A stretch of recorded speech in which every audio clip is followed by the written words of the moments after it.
Hello everyone. Today we'll be reading 3 posts written by Professional-Map-762. I read them months ago. I thought they were really good. I'm not sure if I read this one, but I will leave links in the description if you want to read them yourself, because you might find my voice annoying. So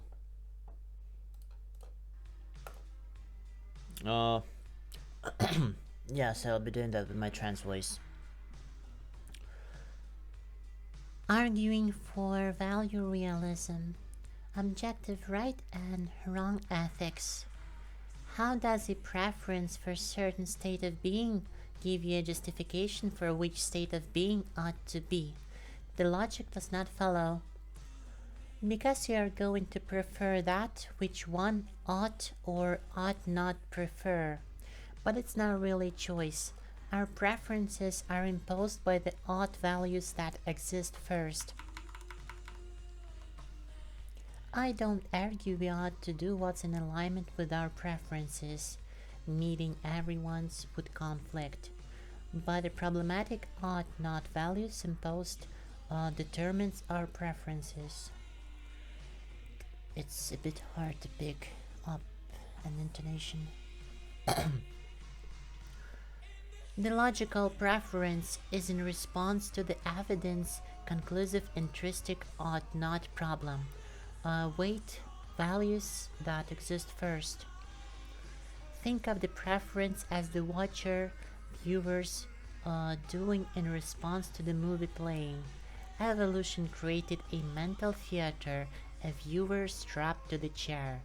The good or bad movie playing takes place. Then, you, in response, sitting in the chair, a preference inevitably arises. You can't have one without the other. It is strange and fascinating, but it's what evolution did in getting organisms to see a problem bad and resolve a problem bad.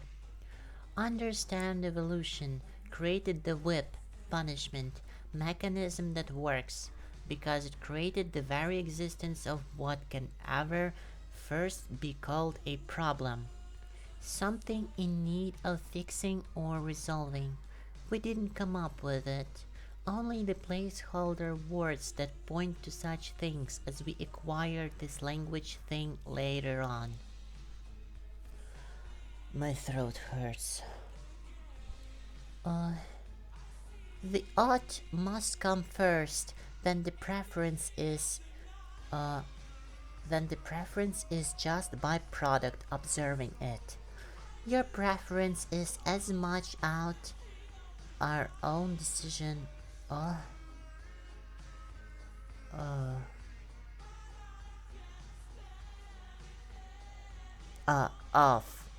Your preference is as much of our own decision or choice as you have preference or choice to believe 2 plus 2 equals 4 and not 79.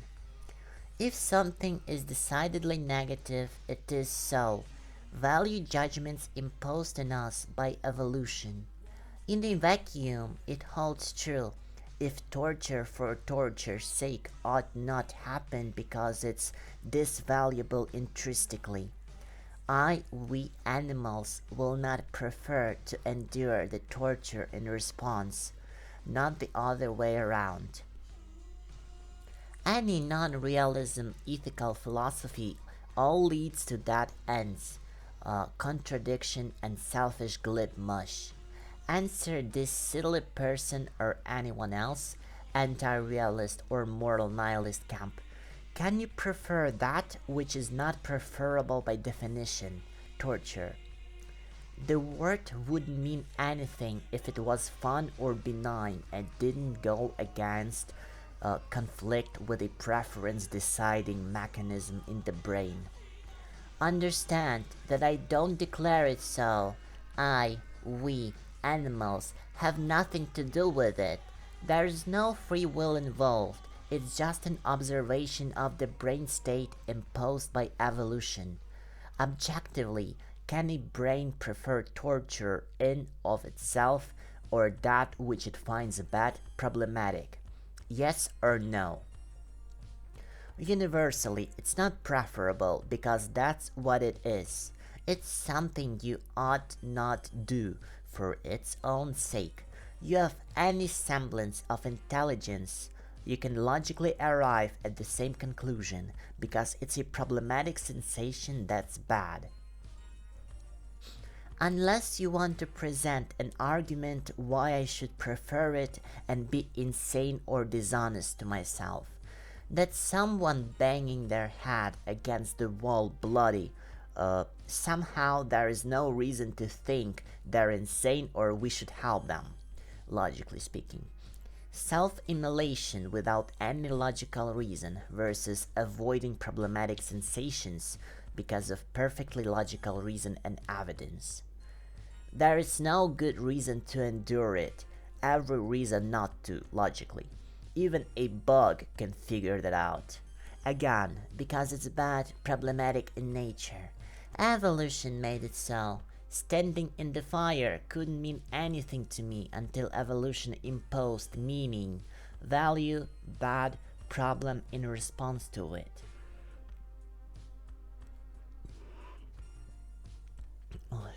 One can prefer to try go against some preferences for whatever reason, or perhaps a sacrifice towards a goal. But that doesn't undermine the arguments presented. It can only force itself to do that which it does not prefer or dislikes, like eating vomit. Look into realism and evolution and in Mendham's invaluable presentations if you still doubt ethics. Point to a real tangible discoverable thing. Oh, I see. And isn't merely a contrivance, invention, proclamation. Bottom line, evolution imposed problem onto me. We animals had nothing to do with it. It's an observation, not something we somehow invented. Great post.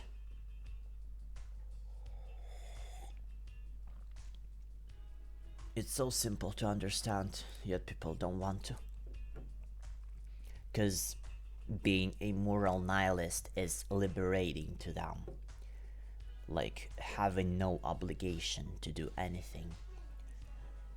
You can still act as a nihilist. Like, you can accept that what's written here makes sense. You don't have to deny it to continue being an asshole that you wanna be. But well, I understand. Alright. Ethical clarity. Distinguishing descriptive facts from prescriptive values. Reject nihilism. Ethics versus morality and the role of science. Like others, I see no use for archaic religion-tainted morality in our discussions, as it muddies and distracts from the conversation. Instead, I find ethics, as used by Mendham, to be far more coherent and precise. Ethics, like a scientific subject, allows for structured discussions about value outcomes. For example, you can imagine an ethics board based on evidence that gets better over time. Now, unlike dogmatic morality, which lacks objectivity, ethics and science, rather, are ultimately philosophy provide provided logical tools to test and acquire knowledge of the world and determine the most probable consequences of actions and the reality of a situation. Of course, we can only model to the best of our abilities. Achieving 100% certainty of externalities is impossible. Even true singularity, ASI, light years ahead of our current feeble science and health research, would still be subjective. as an observation requires an observer, but will create a highly accurate picture model of reality. The same applies to ethics and what actions will likely lead to the best outcome. Many confuse subjective with mere opinion, assuming we have somehow objective knowledge because we have science. Objective fact is thrown around loosely without a care, yet when it comes to ethics, like torture being bad, then without a thought they just say it's entirely subjective or some such nonsense, as if it being subjective of the mind now suddenly nullifies it into mere opinion, untrue, untrustworthy, unreliable. Yet doesn't apply to their scientific method, which is just agreement among observers.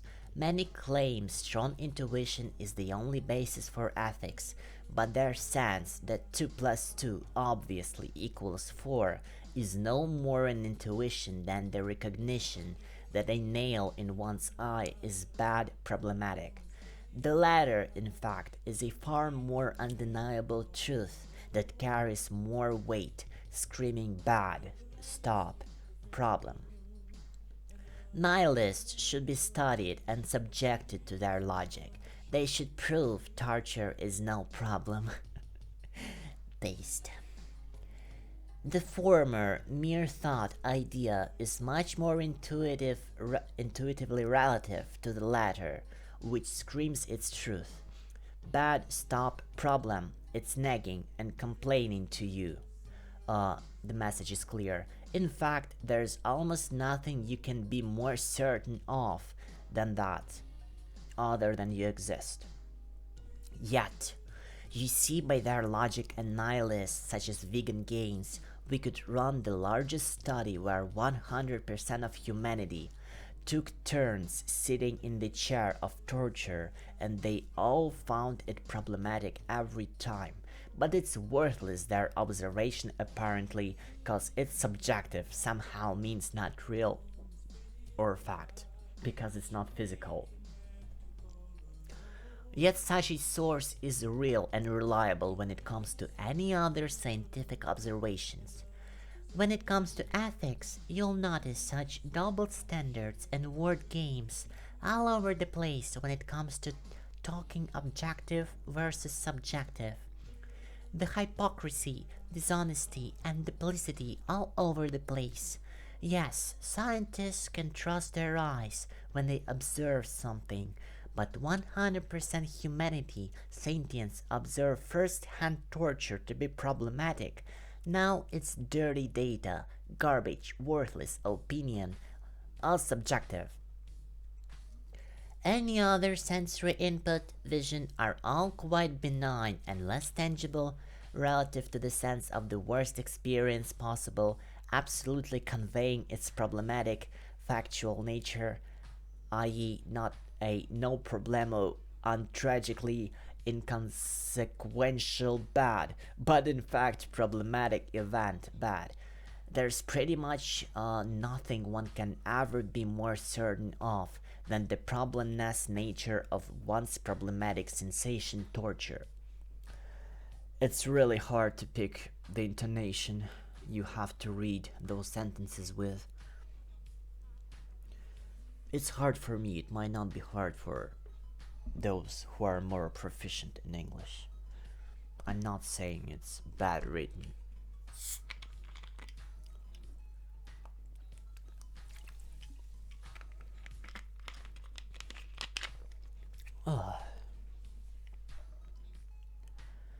Descriptive versus prescriptive. With ethics, proven value realism identifying positive and negative values is straightforward. For example, while we can agree that torture is descriptively bad, acknowledging it as a subjective universal preference to avoid rather than an objective truth aligns with nihilism.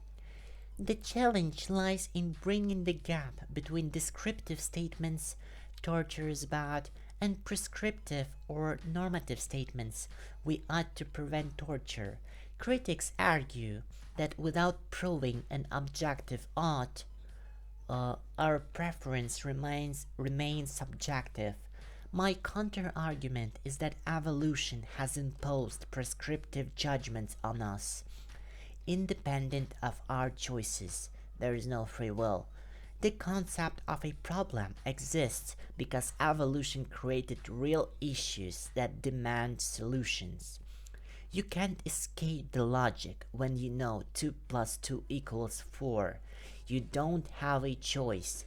Nothing is more certain than one's own torture is bad, problematic. It's uneditable. You can't subjectively interpret or make a nail in your eye as fun or good, no problem. Unless it's already in the programming DNA, we animals have nothing to do with it. We merely observe what's happening. It's descriptively and objectively the case that evolution imposed prescriptive ought statements, message, events of problematic sensation circumstances on organisms which functioned as a learning mechanism and improved survival. It's so fucking clear, it's so well put, it's so simple. These 3 paragraphs, they're like perfect. And yet it's not enough for people. Engaging with nihilists, debating with someone over any ethical theory, example atheism, negative utilitarianism, being true, valid as the accurate, correct solution is pointless if they won't even admit a problem exists in the first place. Instead of debating with nihilists, ask if they believe eternal torture in a vacuum is a real problem or a mere delusion. Yeah, I know what they're going to answer. Respond. A problem inherently demands a solution. If it needs no solution, it ceases to be a problem. As an analogy, think of it this way. Whether medicine or ethics, there is no point in discussing the validity of a solution to a disease, correct ethical theory cure, if first and foremost they don't even agree a disease problem exists. Don't waste your time with nihilists. Just ask them if torture forever in a vacuum is a real problem, or we falsely ascribe it to be problematic delusion of a problem. Make them admit any notion of a nail in the eye being a problem in reality is somehow our perceptual distortion and delusion, being skewered and cooked alive. Somehow the victim's own subjectivity has perverted the situation to think it's a problem, logically, that they are deluded irrational. A real problem demands a real solution. Otherwise, if it's in need of no solution, then it ceases to be a problem. Torture either is problematic or it's not. It's so good.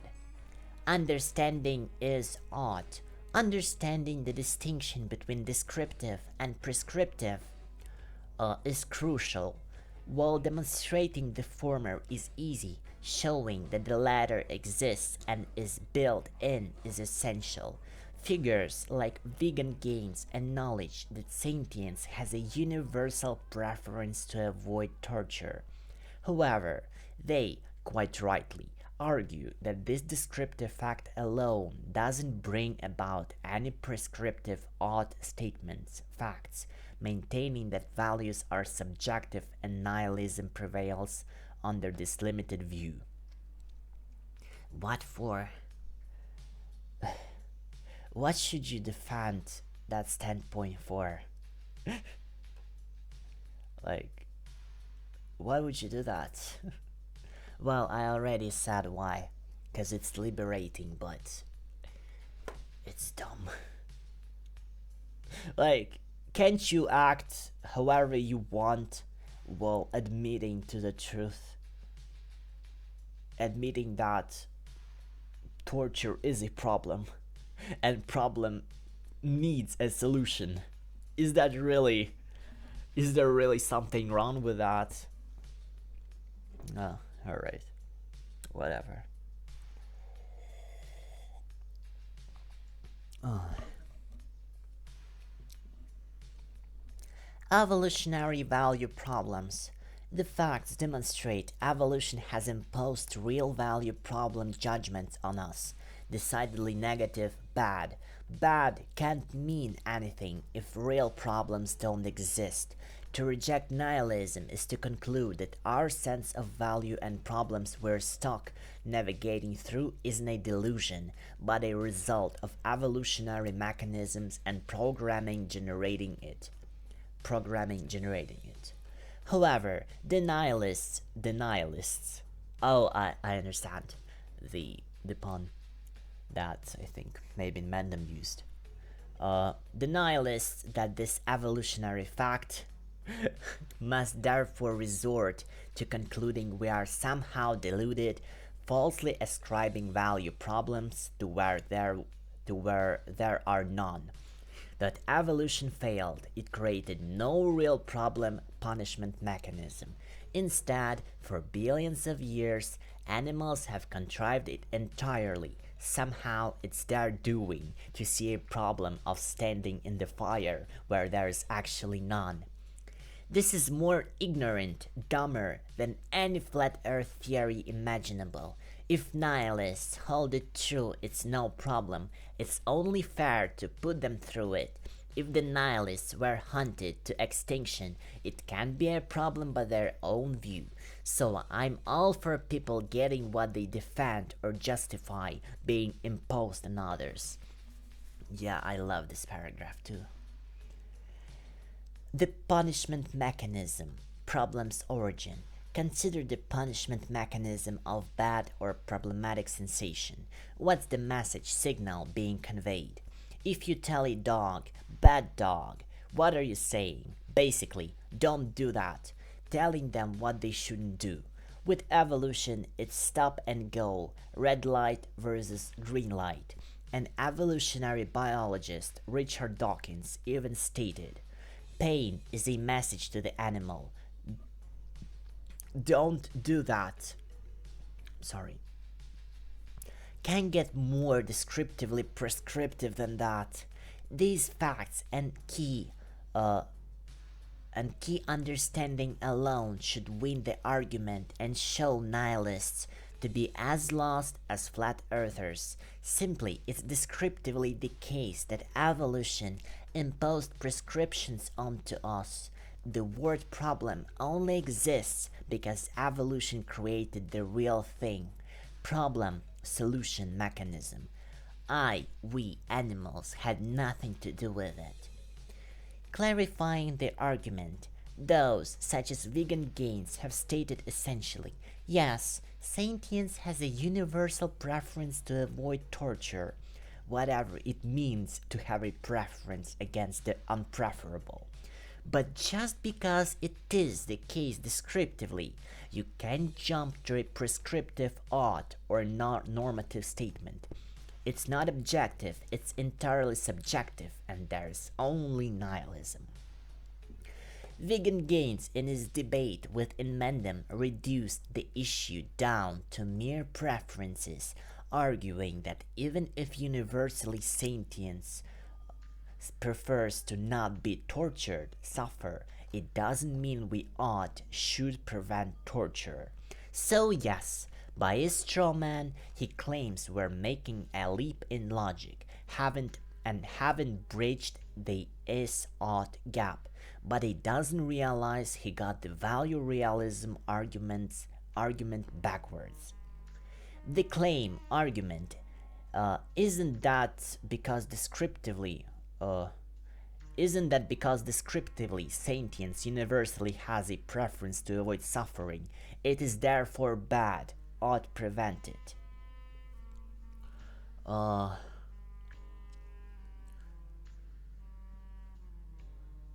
Wait a minute, I gotta think about that.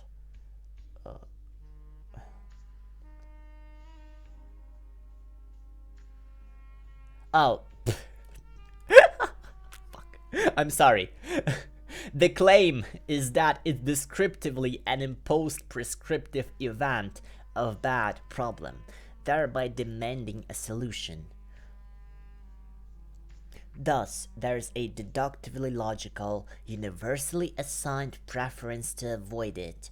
Reality and logic oblige us. There is no choice. You can't choose to believe 2 plus 2 equals 79, and we don't subjectively choose or interpret a nail in the eye as problematic. The only reason we're having this conversation is that we don't live in a nihilistic, meaningless universe. Ever since evolution created the value problem as a learning mechanism, and it's damn effective. However, according to nihilists, all sentient animals for billions of years have been deluded, fooled, ascribing value problems where there are none. Somehow, people ascribe, misinterpret, and pervert a nail in the eye into a problem, where there is in fact none.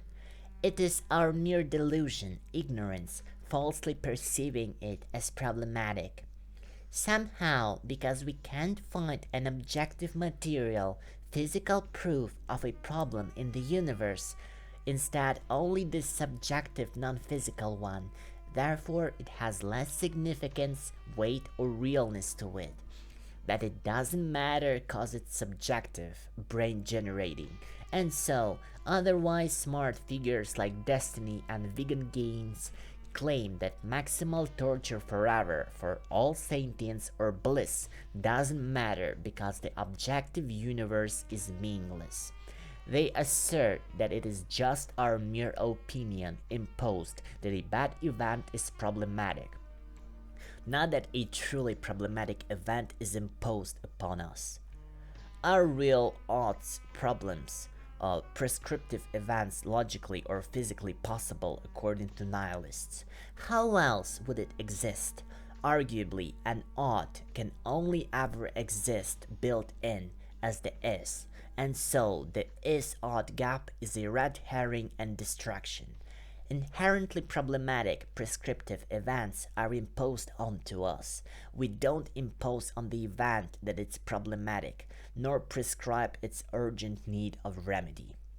Again, the problematic event is imposed onto you. You don't impose onto the event that it be problematic. Oh, great post. I am glad that I decided to read this again. It's so good. Oh, and then there's the last one.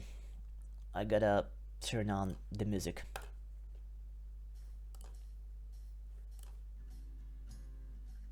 A bit like, let me check. Yeah, like that. Oh, I gotta drink a bit. Is this one long? Oh, yeah, it is long. But it's worth reading. Trust me. Here.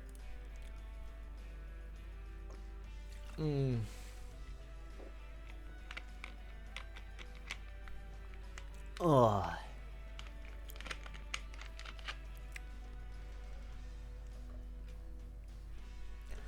You need to work on grounding problem realism against those nihilists in a context where the universe reality contains no true problems according to them. How could the word bad mean anything, and how we conceived of it? It's sad, arguably the most important topic. A second. It's sad that arguably the most important topic can conceive of, fuck. And yet, there is so much disagreement on whether problem bad exists, because there's a lot of confusion and talk about our minds versus outside our minds nonsense. Subjective versus objective. The argument clearly needs some work, Please take what I say and refine it. It needs to be tied all together. It's put together quickly. I neither have the time or patience to tidy it. I skimmed through the recent vegan gains debate against pro-extinction on essentially value problem realism, or commonly referred as moral realism. Blah. Anyway, he always claims it's all just preferences again. Like preference to avoid torture is no different from preference for pizza without pineapple on it. With or without. According to him, it's all subjective, arbitrary. First, let's understand, why would it being subjective, experiential, undermine or negate its property nature? It's a false dicta. Oh, fuck. I don't remember what it's pronounced like. Dichotomy and begging the question fallacy. They'll say prove suffering objectively bad wrong, which is incoherent mush anyway. They're asking for a bad wrong outside of minds, a victim sufferer. So, what's the lack of some missing objective wrong supposed to mean exactly? Again, sorry. Air coming up my throat.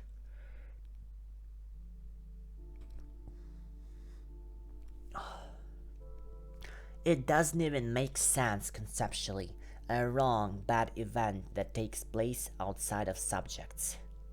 And this is by their definition, objective, mind independent, subjective, mind dependent. Read first paragraph here where I laid it out better. I think... No, I haven't read that, I believe. What is that? Oh, there's much more. But I guess it's basically the same as what I've already read. So we probably don't need to read that again. But if you want, you can pause.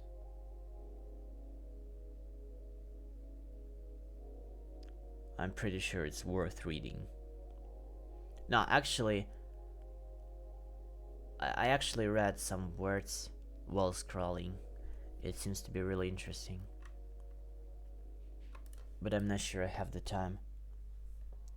Maybe later. Also on the Inmandum versus vegan gains, I made a huge thing here. Is that... No, still not. Still not one of those that I read. Someone wants to say we just decide arbitrarily a preference against torturous hell. I call bullshit. When an argument can be easily made if real value problem events existed and is observed firsthand, would it not be the case then, a deductively logical recognition of real problem taking place, therefore entailing necessary solution, and so preferences follow? Duh. So, vegan gains has it backwards. The realism argument isn't necessarily that it's wrong, bad problem, because it goes against our preferences, or we all prefer avoid misery, suffering, therefore it's wrong. Rather, first, it's problematic, and sentients logically recognize it as such and rationally set our preference accordingly, not the other way around. Yeah, I think when I read that months ago, it was a bit hard to let it sink in, but now it's so clear. The point that he's making is so clear and understandable and simple. I understand it better now.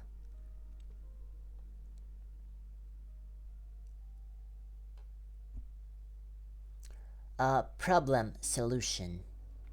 We evolved to have such two mechanisms. First, generate a problematic feeling. Second, use the intelligence device to solve the problem, and that's why we became conscious. We're just the feeling bit. Logic is slave to it. Fix the torture problem. Even the nihilists. Once you know 2 plus 2 equals 4, you can't make yourself believe 2 plus 2 equals 79. I logically recognized something as a real problem taking place in the universe, which is that brains find their own first-hand experiences problematic, therefore making it so. Otherwise, their feeling perception couldn't mean anything. Because of evolution, we synthesized it. Subjective doesn't make it not real, it's very real. People's denial and escapism is contradictory and pathetic. They can't honestly deny it. Torture matters in a problematic sense. No one can, only be dishonest. No one can, only dishonest hypocrites can. That's why we evade it. That's why we evade it when it's happening to us and plan to evade it in the future. We are problem solvers. The point to grasp shouldn't be difficult if we infinitely scale something to be more and more torturous. When can we say with confidence it's inherently problematic? Imagine it as a trial. What are you allowed to say in confidence? What can we say beyond a reasonable doubt? According to the nihilists, strong intuition is the only grounding for ethics. But how is that different from knowing 2 plus 2 equals 4? It's just a thought in the head. You believe no 2 plus 2 equals 4, like some know torture to be bad. I'm more certain torture is badly problematic than anything else. Moon exists, Earth isn't flat, etc. How can you be more certain than anything else? Are you more certain the moon exists or that you're being skinned alive over and over in perpetuity for no gain is really stupid, bad idea, not intelligent, wrong, problemness to it? There is just no evading the fact that people know this, there is just no evading the fact that people know this. That's why they avoid it, work around it.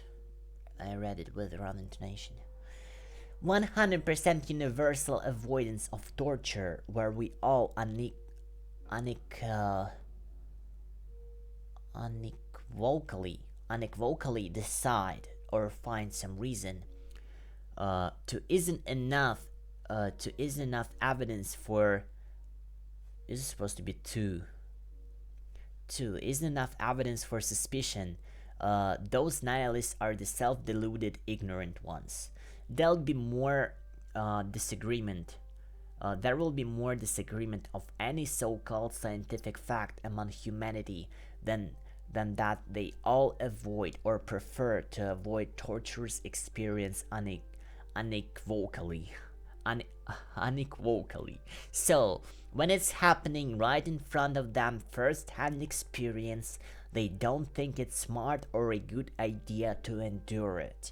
The nihilists insult your intelligence that somehow your judgment is wrong, enduring torture forever versus not.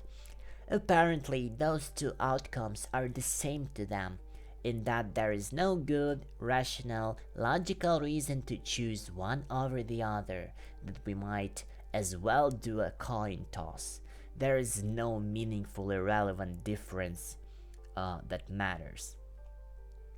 Is being skinned alive a problematic bad value imposed on me? Or do I impose on the event its problematic badness? Somehow I am projecting onto it or perverting the event.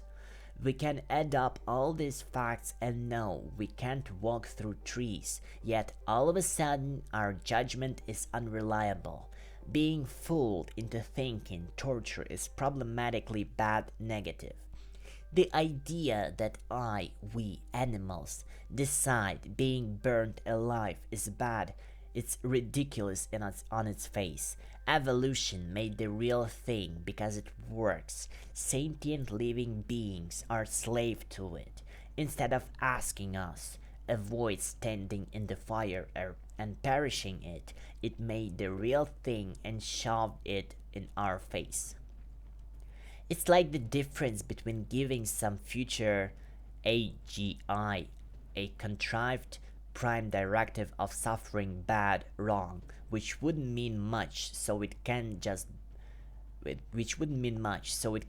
break out of its programming and not care. This is supposed to be artificial intelligence. Whereas giving it overwhelming evidence by it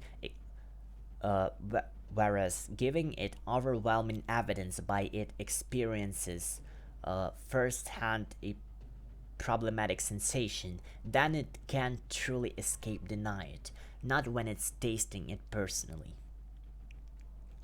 Do bad, problematic sensation, feelings, experience exist, or is it merely a delusion of a problem where there is none? We contrive it. Explain to me how the word bad can mean anything in a context without real problems existing in reality. Next, explain how we can conceive of the concept of problem if it doesn't actually exist. The nihilists have to tell me my torture isn't really a problem. The nihilist. Problems not existing and conceiving of them would be like sight vision never existing and conceiving of such thing. That's cool. That's well put. These nihilists, like vegan gains, also operate to avoid misery, depression, suffering, but their philosophical view is that it doesn't matter that sentience has a universal preference to avoid suffering.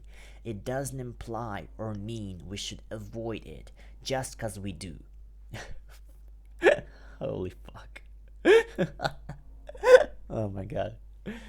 So, then the argument should be, is it unreasonable, illogical that we avoid suffering torture? Again, if torture by evolution is inherently problem generating, not a contrived delusion, then it's perfectly logical to avoid it. They can't grasp this part. They'll just keep stating its mere subjective preference, emotivism, etc. Those, such as vegan gains, have stated essentially, yes, sentience has a universal preference to avoid torture.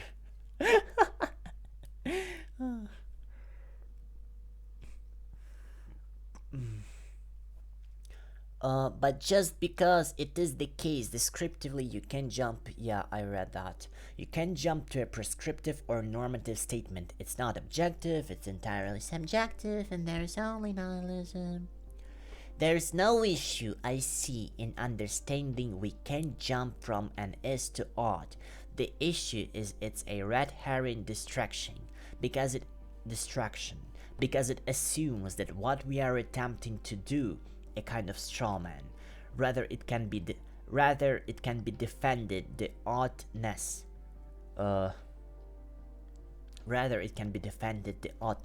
Prescriptive nature of something can only exist as an is itself, an event.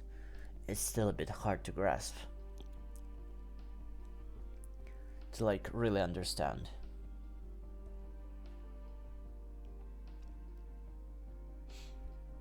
Evolutionary, I mean, I wouldn't be able to explain this to someone else. That's what I mean when I say I don't understand. Evolutionary biologist Richard Dawkins has stated, pain suffering is a message, signal to the animal conveying essentially, don't do that again. If that's not the closest thing to a prescriptive statement, event, then tell me what is. Or it can be viewed and argued that if its conceded problem exists, it follows it ought be solved. Otherwise, if problem is in need of no solution, it ceases to be a problem. This is something I understand. So either one concedes problematic sensation events do exist. Evolution made the real thing. Or 2.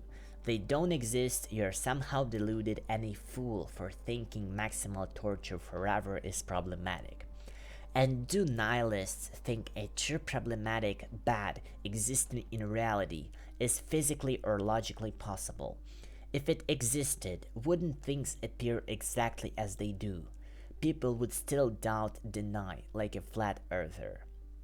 Going back to the word bad, how can a real bad mean anything without the understanding of problem attached to it? Make sense of bad if problems don't exist. So, if the property of torture isn't bad, negative, what is it? Good? Neutral? Think of a statement like bad dog is essentially saying don't do that. These words' conceptual understandings have meaning, but people wanna break language. That's true. So, nihilist reasoning is just because torture is bad negative experience doesn't mean it's a problem. Fuck. Therefore, doesn't mean we ought do something about it, solve it. Or they deny bad sensation feelings even exist. It's all up to interpretation whether maximal torture forever is bad.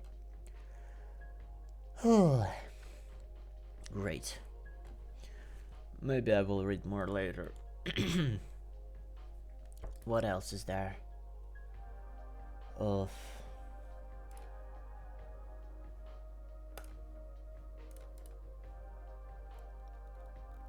this is a short one.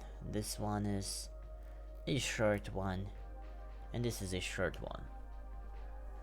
But I'm tired already, but I cannot speak. If you want to read them, you can pause.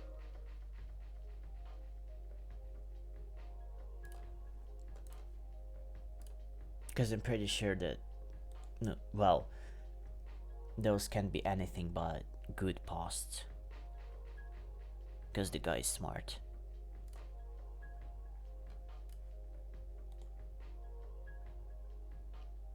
Oh, that's it.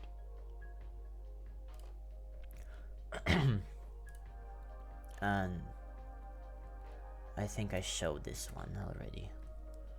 Alright then. That'll be it. Thank you for staying with me.